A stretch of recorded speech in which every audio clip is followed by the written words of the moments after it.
In front of the White House. And here we are in our capital, Washington, D.C., with so much stuff going on around us. As you can hear, it is a large, revelrous commotion. And here's what we've got going on in our country. It seems very similar to the noise here. There's noise all across our country and all across our nation right now. But you know what is the most serious issue that's facing us out of all of the different disparate voices?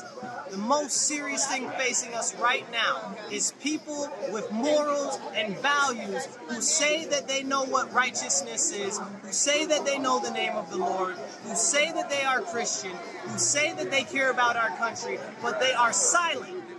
They are silent, they do not speak up, they do not stand up, they do not stand up for our morals and virtues of Christianity. They claim to be Catholics, they do not stand up for Catholicism. They claim to be Christians, they do not stand up for any denomination of Christianity.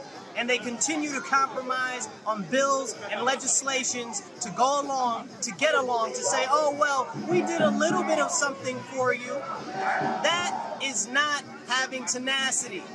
That is sacrificing your values and your morals to give the appearance that you are doing something.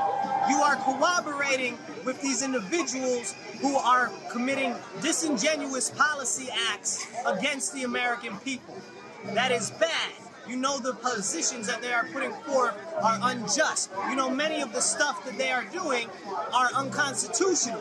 But you're like, well, let me give them a little bit so I can get a little bit. Unacceptable. Don't give them an inch. If everything needs to be stalled, everything needs to be stalled. Because the more that you give them, the more that they get away with. Things in our country haven't deteriorated the way that they have through policy overnight. Everybody complains about wokeness and trying to restore values and stuff like that, but it took them 100 years to get where they are in our country right now. So victories will not be immediate, and you will need to stick to your guns. It's very, very important that we become uncompromising on our Christian values.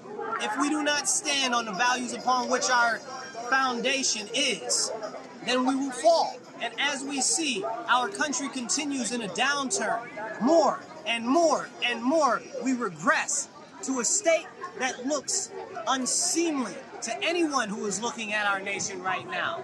And if we're going to go forward, if we're going to make a difference for the future, if we're going to change the lives of the children for the better and for righteousness, then we have to stand strong in our faith and conviction. We have to go back to our Bible. We have to go back to the Lord's Word. We have to go back to the practices that our nation was founded upon.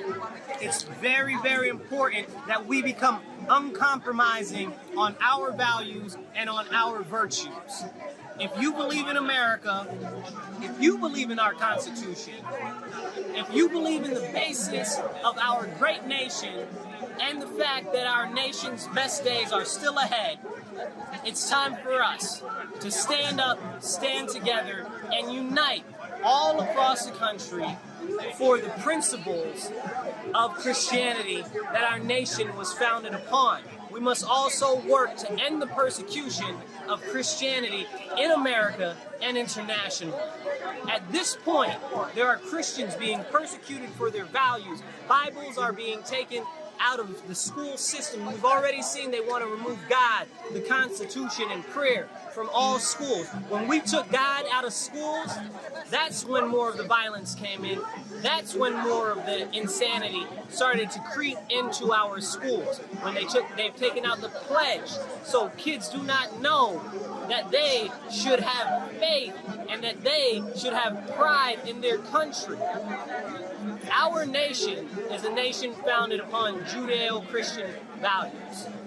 And I'm sure many of you know that, but the problem really is how many people are willing to stand on those values.